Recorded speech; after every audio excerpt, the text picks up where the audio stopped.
સાણંદના છારોડી ગામે હત્યાની ચોંકાવનારી ઘટના। 65 વર્ષીય વૃદ્ધ મહિલા મદીના બાનુ કુરેશીની પોતાના મકાનમાંથી શંકાસ્પદ હાલતમાં લાશ મળી।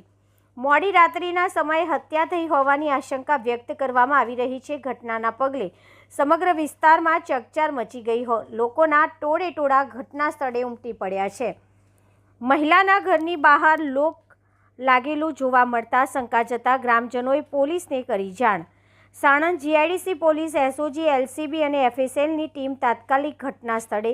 પોલીસે મકાનનું લોક તોડી અંદર પ્રવેશ કરી તપાસ હાથ ધરી। અજાણ્યા શખ્સોએ વૃદ્ધ મહિલાને બોથડ પદાર્થ વડે હુમલો કરી હત્યા કરી અને બાદમાં લાશ સળગાવવાનો પ્રયાસ કર્યો હોવાની આશંકા છે। મૃતદેહને પીએમ અર્થે સાણંદ સિવિલ હોસ્પિટલ ખસેડાયો। હાલ હત્યાનું ચોક્કસ કારણ અકબંધ છે। પોલીસ સમગ્ર મામલે તમામ દિશામાં તપાસ હાથ ધરી। એડિટર સુનિલ રાઠોડ।